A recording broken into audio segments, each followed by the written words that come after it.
Tony Mazz. Swing the bat! The Baseball Hour is brought to you by Vinzo's Primo Vino, Jackson Lumber, FindMassMoney.com, Golf, Monkey Sports, and Blue Moon Belgium White. Now, Tony Mazz on the Sports Hub. Another nip and tuck game for the Red Sox in Sacramento. Greg Weisert's 0-2. In the air, right field and shallow. Abreu charging on, and he's there, and the Red Sox win it in 10 innings. That's a big win. Listen, it hasn't been perfect out here so far in Sacramento. The bats really have gone quiet. You won two out of the first three on really two big swings from Rafaela and Monasterio here tonight. Andrew with a great game. Big hit here in the 10th. And again, another good outing from this staff, this bullpen. Really nice job here for the Red Sox taking two of the first three. Big time. Stories or noteworthy things.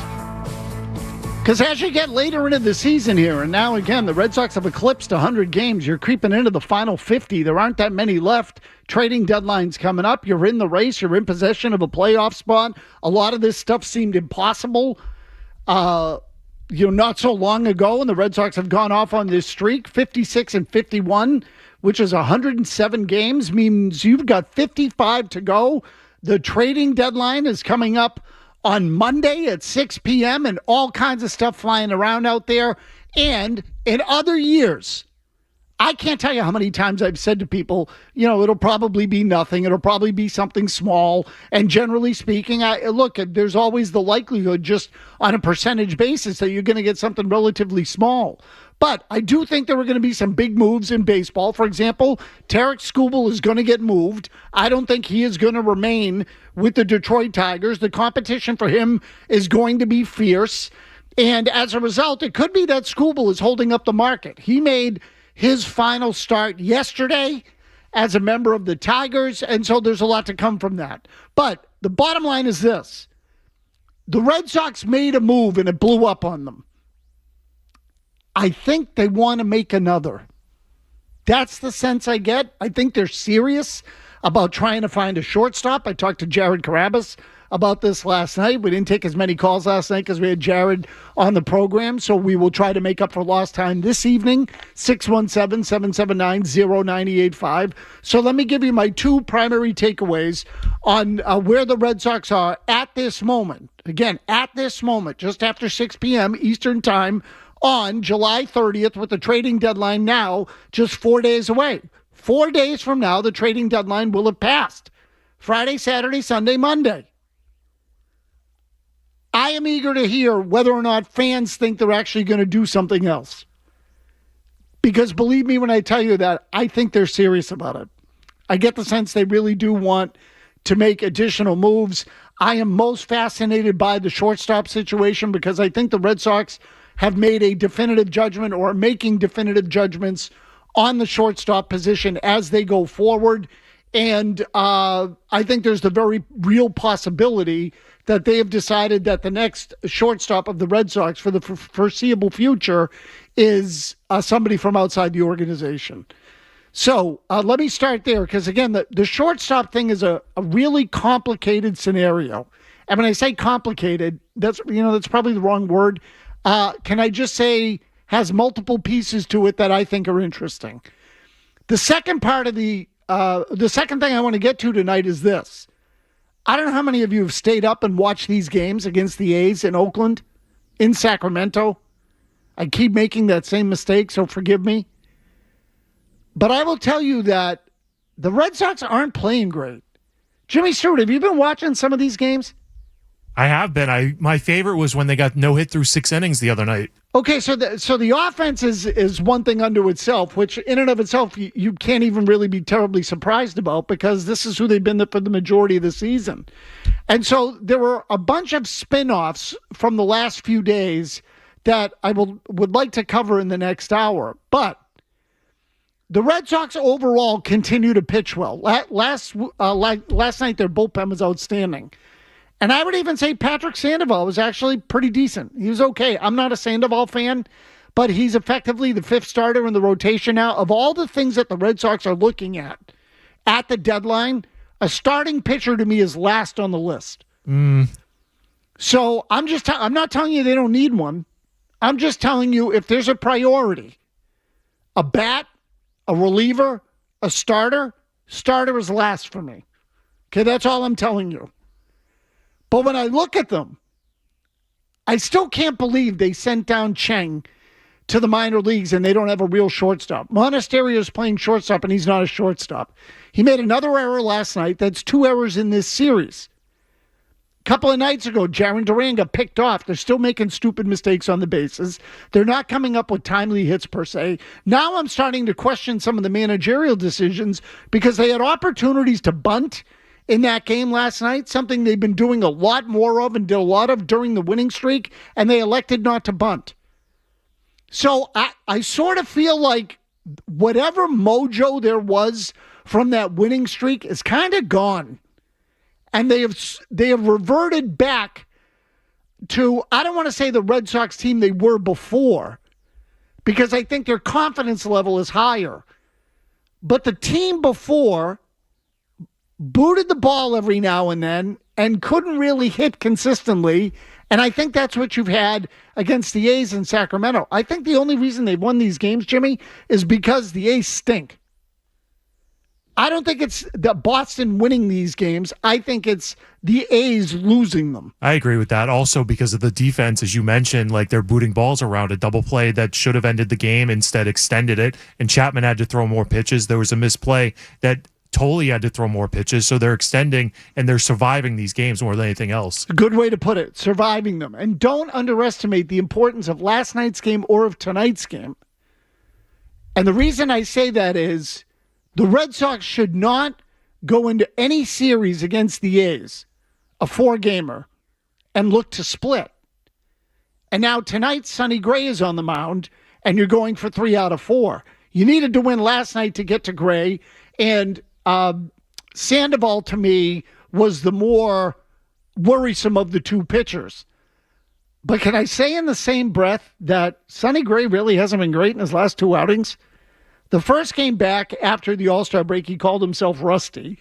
The next one against the Blue Jays, he gave up 5 runs in the 3rd inning, I think it was, that really decided the game. That was it. The Red Sox got down 5-0, and it was over. They almost got no hit that day. Okay, right, and they've had a couple of those too, Jimmy. So I guess what I'm saying is you add it all up, and you say they're not exactly swinging the bats great. They are starting to make mistakes. The manager or the organization or both aren't managing quite the same way they did before with regard to manufacturing runs. And on top of that all, you have the trading deadline coming up. So I think that this is a really sort of, these few days feel very unsettling to me as you watch the team. And I suspect that as a fan, you probably feel the same way. And I haven't even mentioned the fact that the Dodgers are coming up next. So after you leave Sacramento, you go to the LA to play the Dodgers in 3 games. I can't imagine you're going to win that series.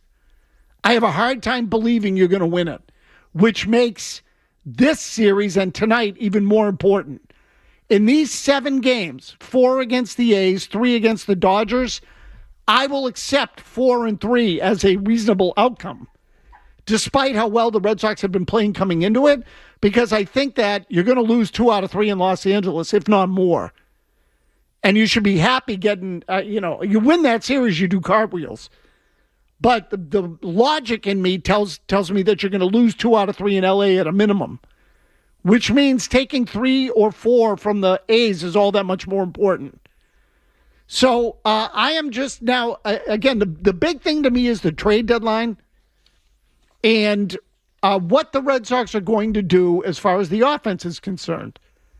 So I've been trying to sniff around and get an idea as to what the club is going to do in the wake of the Curtis Mead injury.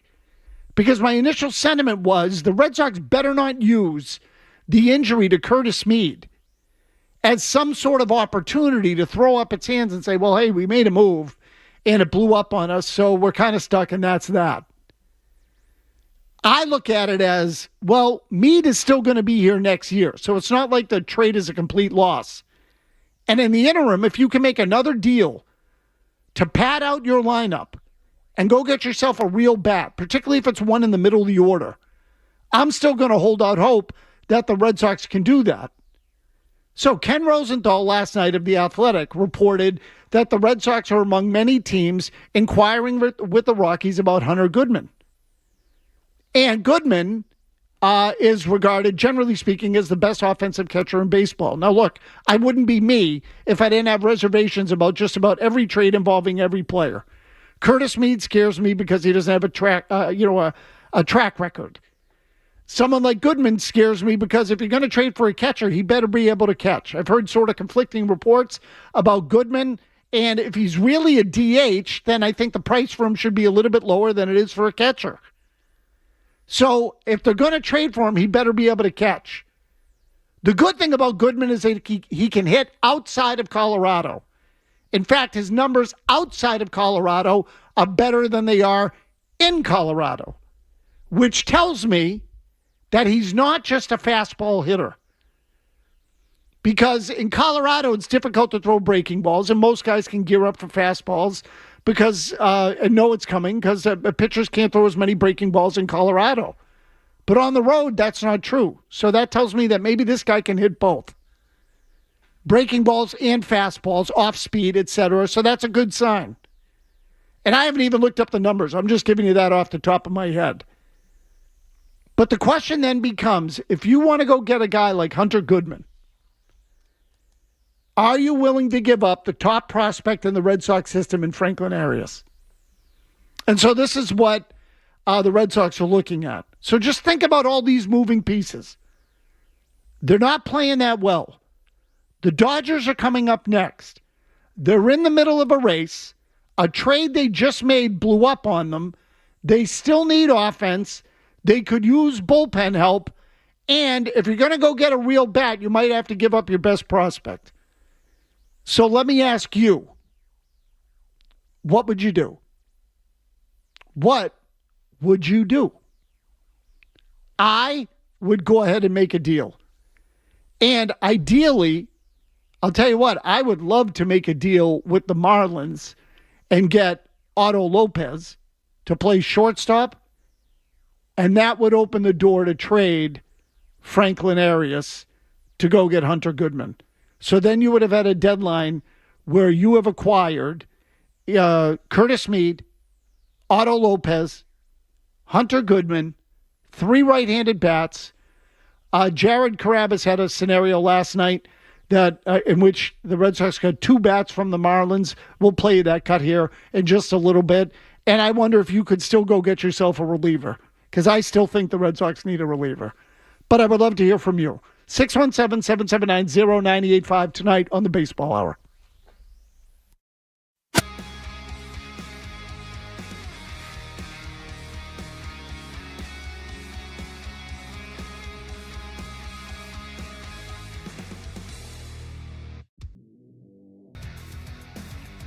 And kill 2 birds with 1 stone, and they've been looking for offense wherever they can get it, and behind the dish is certainly a position that you can add offense, and Liam Hicks will be able to do that for you. Obviously at shortstop, I think a lot of fans have moved on from both Story and Meyer, and it would be nice to have some sort of I don't want to say franchise player, but like an all-star, a standout actually at shortstop, and I think Otto Lopez does that for you. Again, Jared Carabas thinking big. Let's hope the Red Sox are. I want to get to your calls because I think there are a lot of moving parts right now. And I want to get to more on the whole pursuit of a shortstop, because I think whether the Red Sox make a deal or not, at the moment, they are telling us a great deal by how they look at some of the people in their organization, specifically Trevor Story and Marcelo Meyer. I think those 2 answers have already been revealed to us, and we'll get to that in greater detail here in the next 35 minutes or so. Long time I haven't heard from Martin in Texas. Martin, what do you got? Hey, Tony. I just wanted to say that it shouldn't be either Goodman or Lopez. They should, give up anybody that's not nailed down. Anybody that's not Peyton Tolley, Garrett Crochet, or Roman Anthony, get rid of them for Goodman and Lopez. The only thing that scares me about Goodman is his career numbers away from Coors Field. He bats .237 with barely any home runs besides this season. His away splits besides this season have been awful. Okay, so Martin, the splits this year, though, are off the charts. I mean, his numbers on the road are better than they are at home. So now, look, again, I would tell you, and this is something I uncovered the other day when I was looking up Curtis Mead, because I've said to a lot of people, and I've said here the last couple of nights, Mead scares me a little bit. All of a sudden this year, all this power comes out, and he's a different kind of player. Well, I think the improvement in Curtis Mead this year might actually be even a little less than people think. So, which is another thing to be worried about. My point is this, that a lot of his surge has come in the month of July. So there are, any guy can have a good 3 weeks and jack his numbers. Now, I'm not telling you his numbers before July sucked, but his OPS for the season when the Red Sox made the trade was over 850. If you take away July, it was 770. So a lot of that has been crammed into just a couple of weeks in July at the time of the trade, which is another reason to me to be concerned a little bit. So lots of guys can have hot streaks. What makes players good is the consistency. And so the Red Sox need a legit presence in the middle of the lineup. Curtis Mead is not that guy. Maybe he'll develop into it. But I would say even as well as he's played this year, he's not that guy. I feel like he's a number 6 or 7 hitter. And again, this is how I quantify it in my head. When you build a lineup, and I will admit, I'm older than many of you. So I look at a lineup in the traditional sense. The best hitters in the lineup came 3 through 5.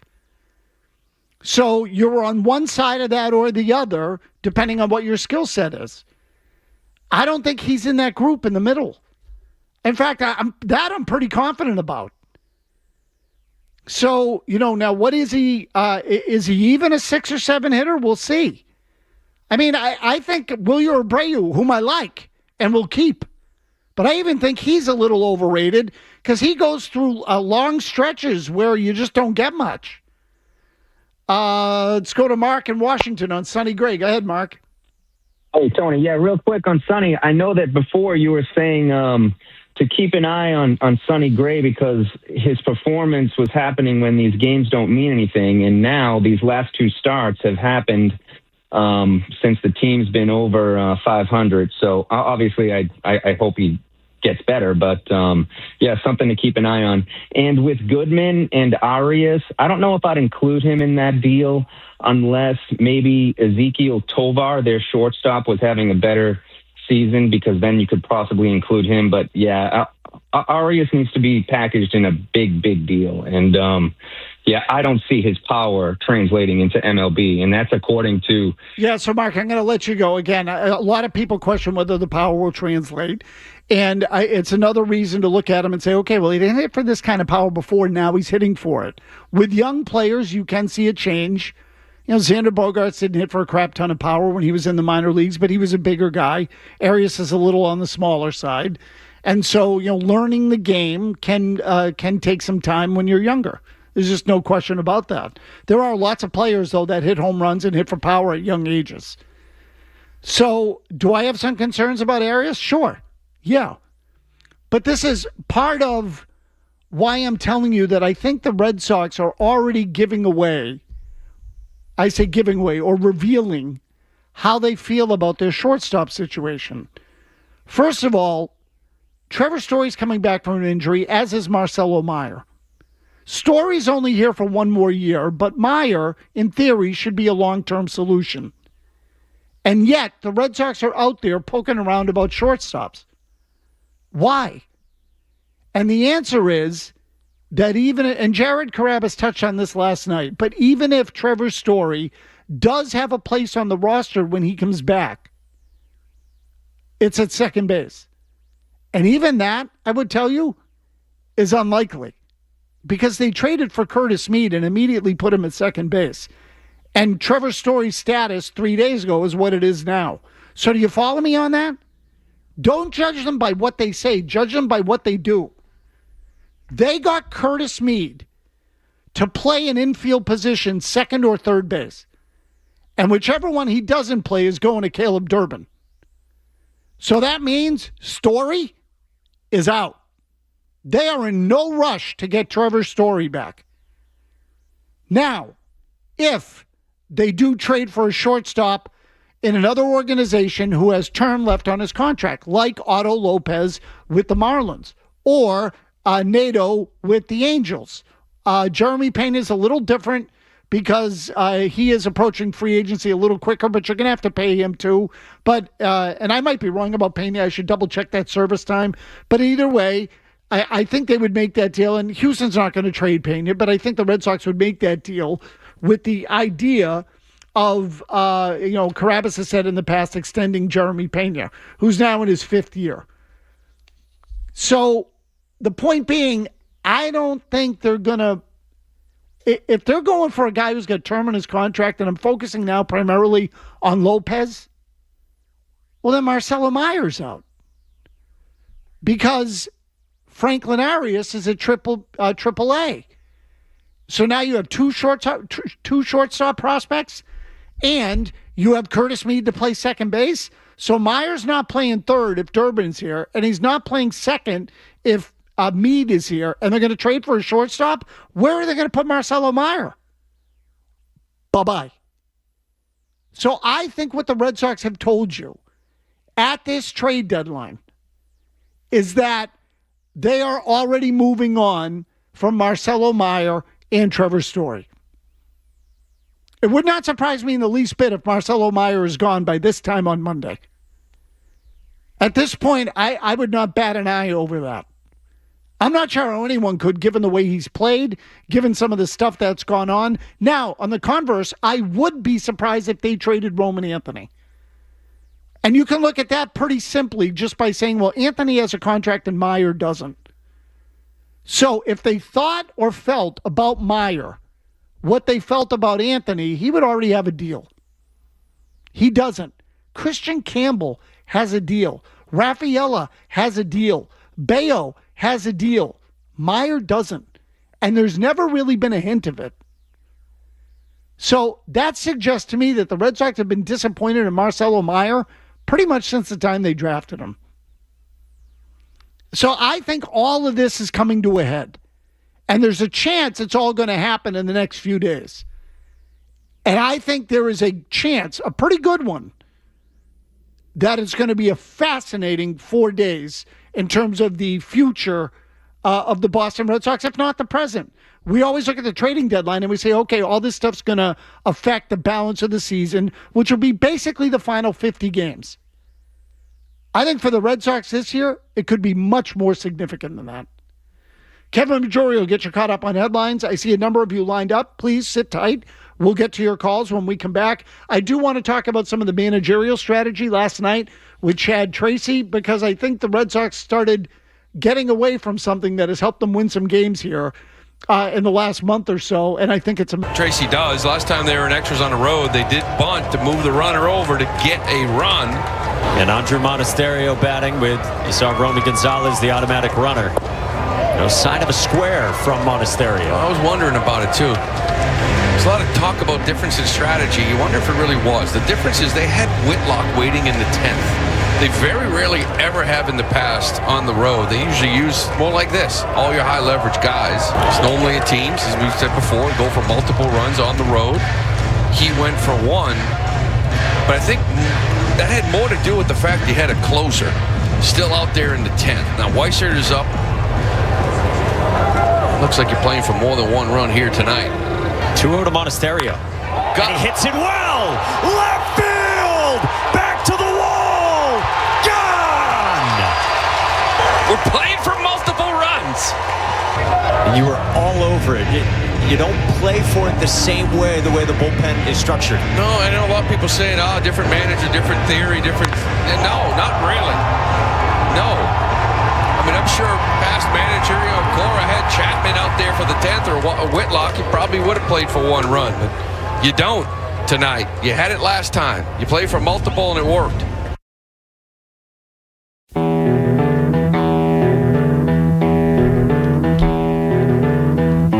So that happened last night. I just want to get this out of the way quickly because the Red Sox had multiple opportunities to bunt in that game last night and they didn't. And look, it worked out for him because Chad Tracy right now is as hot as a pistol. And this is part of what goes along with the winning streak is that the manager gets hot too. And we've seen it with Alex Cora in other years. And, that one's obviously over. But Tracy right now is hot. So I just want to go back to that finale in New York. You remember the Red Sox went into extra innings. And as Lou Merlone said there, they had Whitlock and Chapman available in that game late. And so what Tracy did was he turned it over to his bullpen and bunted to score in extra innings. They bunted the guy to third base. Siegler hit a sac fly, and they won the game. I think it was Yoshida who was the ghost runner in that particular case, but Siegler hit a sac fly, and they won the game. Last night, they came up in extra innings, and he let Monasterio hit away, and he hit a 2-run homer. And you heard Maloney explain that the bullpen setup was different, which I will allow for.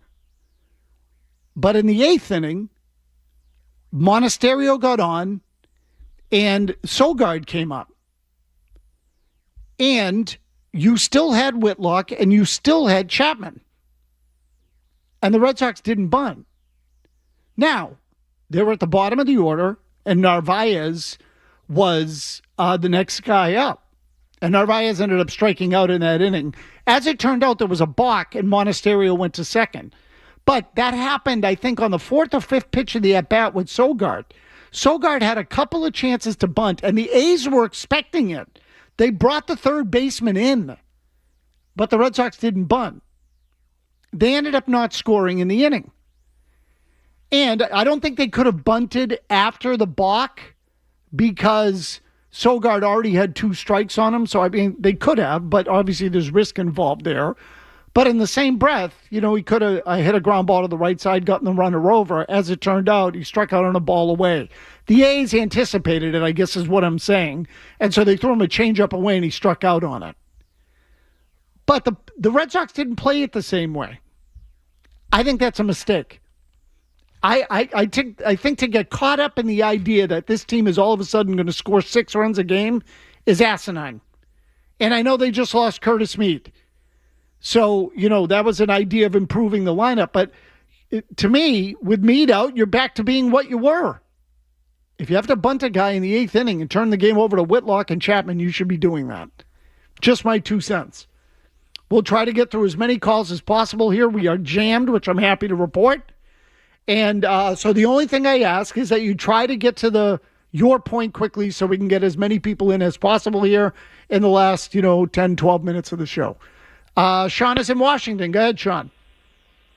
Yeah, hey, Mazz, thanks for taking my call. Would love the thought of them being able to pick up Lopez out of Miami, maybe making Hicks a 2-for-1 deal. One name I'm not hearing anybody talk about that I'd like to see them potentially go after and would just be a rental would be Luis Ariz out of San Francisco.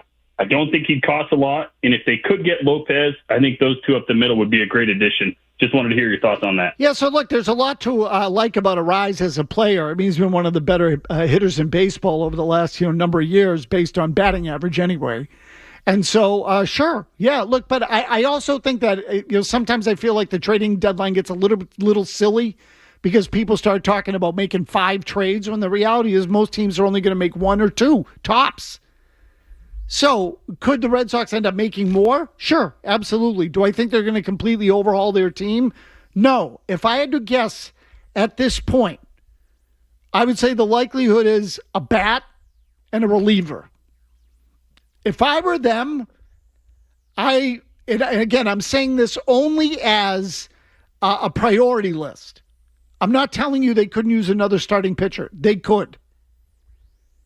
But I would also tell you that if you have to put them in order, I would go bat, reliever, starter.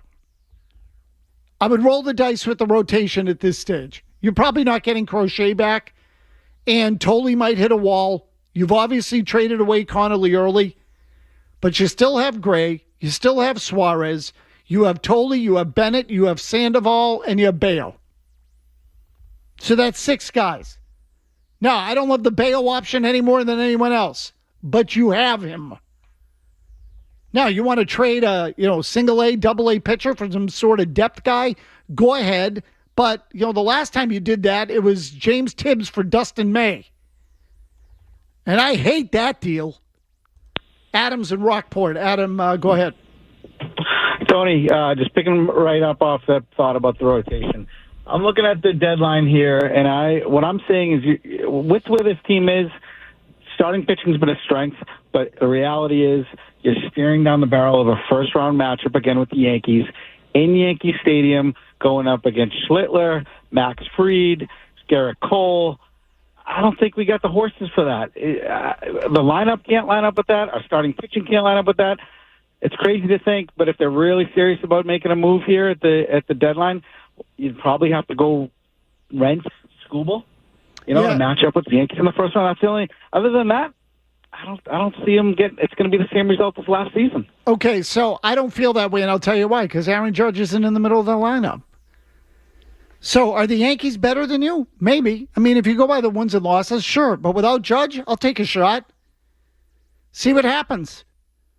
So, and even look, last year you had Crochet and you didn't match up. Let's not forget that. You won the first game. You won with your ace. But the deeper you go into the rotation, the more you were going to lose. Now, this year it might actually be a little different because I think 1 through 3 this year you are better off than you were a year ago. Last year you were better at number 1. But now, 1 through 3, you might be a little bit better. So last time it was a 3-game series. And the other thing is, what if you don't get the Yankees? What if you get someone else? I mean, I just wouldn't put everything, I wouldn't make every decision based on getting the Yankees. And the other thing is, I just don't see the Red Sox doing a rental deal where they have to give up premium prospects for Skubal and then still have holes in their roster and their organization going into next year. To get Skubal is going to cost something like Franklin Arias, Roman Anthony, and, I'll say Peyton Tolley. That's probably those 3 guys. You're going to have to give up that kind of package for a guy who's going to walk. They're not going to do that. They're just not going to do that. George is in Malden. Go ahead, George. Hi, I think our bullpen is solid. We have Weiser closed last night. We have a 35-year-old fastball over 100 miles an hour. We have Slayton. We have Whitlock. We have Moran. We have another left-handed pitcher also. Moran? You're going to count Moran? Why not? Okay, I don't like Moran. And if you want to know the truth, I don't like Guerrero all that much either. The numbers have been great, and he throws bullets, don't get me wrong. But I still hold my breath a little bit with Guerrero, and I don't love Slayton. I would like another quality guy to put between Guerrero, Slayton, and Weissert. Good grief. I want nothing to do with Weissert. You put that guy in a big spot, forget it. Freaking crap city. I want a guy to put to fill that 7th inning. That's what I would want. Certainly they could go with a lefty. I mean, everybody wants a lefty. But if I would rather have a good righty than a mediocre lefty, I guess is how I would put it. Don is in Salem on Otto Lopez. Go ahead, Don. I'm big on Otto Lopez. And besides, no one's mentioned that he's also plays in second base. So if that comes up, that would help too. The Colorado catcher, however, I did a little work on that, and he strikes out 31% of the time he comes to the plate. He does. And I've seen enough strikeouts that I don't want somebody that strikes out that much. We have Kevin Story to take care of that problem. Yeah, so Don, I'll tell you though, you raise a good point about the strikeouts. It's something that we haven't talked a lot about with Goodman, but at the end of the day, most home run guys are going to strike out. We talked a lot about this early in the year. You remember when the Red Sox were striking out all that much? I mean, all that, when they were striking out as many times as they were, is how I should say it. When they were striking out like crazy in the early part of the year, you know what the real problem was? They weren't hitting home runs. Usually home runs and strikeouts go together. You want home runs, you got to take strikeouts. They sort of go hand in hand. Most of the great power hitters strike out a lot. They always have. Reggie Jackson struck out like crazy. The problem with the Red Sox is they weren't hitting home runs and they were striking out a lot because they sucked. So that was sort of the worst of everything. What worries me about Goodman is you're going to give up huge assets to get him And how long is he going to be a catcher? How good is he behind the plate? And I think, look, I haven't seen a lot of him. So I'd have to watch him defensively to get an idea. But if you add strikeouts and bad defense, then he might be a DH. In which case, the value comes down a little bit, and I'm not sure I'm going to pay out the nose for him. So I still get the sense they're leaning shortstop more than catcher. And the fact that they're looking at shortstop tells me that they've made decisions on Trevor Story and again, Marcelo Meyer. Rob is in Quincy. Rob, what do you got? Oh, thanks, Mazz, for taking my call. I've been a fan of yours since the Patriot Legend days on Saturday mornings. Thank you. What if you think the real reason the trade for Meade was to move Contreras back to catcher and put Meade at first base? Yeah, I don't think that's what they were going to do. I mean, look, anything is possible. They're not going to tell us what their big secrets and big plans were, but I don't think Contreras is going to catch anymore. And I'm not sure how good of a catcher he was before that. So, look, I understand people get creative with the positioning and things like that when you get to trade deadline time. Where I get frustrated is the sacrificing of defense. Contreras is actually half decent at first base. He's pretty good. I don't know if he's great, but he's pretty good. He could win a Gold Glove. Yeah, he's been a pleasant surprise. They said he was pretty good over there, and I thought, well, that's bullcrap.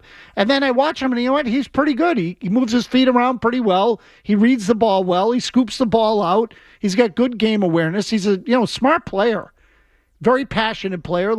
So I like Contreras. I'm not moving him back behind the plate. And I struggle with this because the Red Sox do it too. They're on this road trip where they're seeing left-handed pitchers, and they send Cheng down to the minor leagues.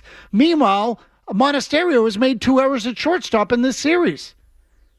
Just keep the defense. You built the team on pitching and defense. Keep the defense. And I suspect that's the real reason they're looking for a shortstop is because their defense at the position without Cheng kind of sucks. Michael's in a car. Michael, go ahead.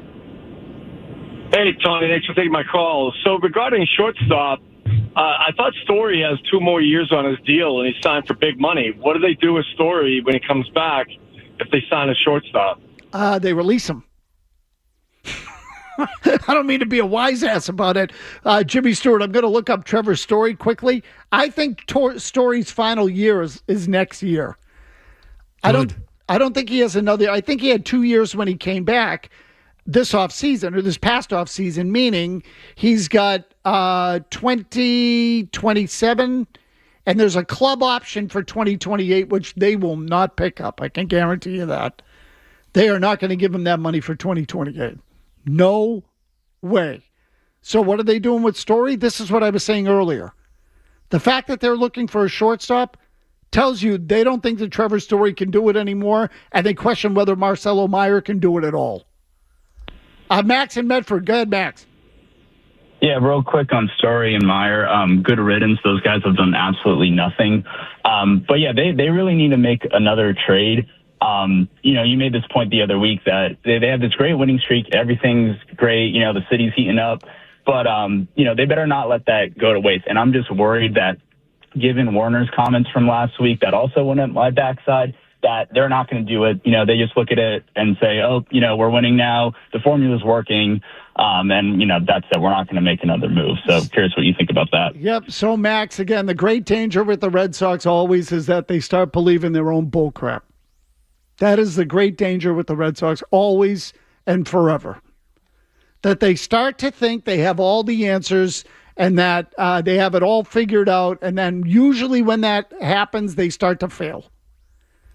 So you should be concerned about that. It's one of the more worrisome and concerning things with the organization and always has been. It's it's a simple game in a lot of ways, but trying to predict it is like trying to predict anything else.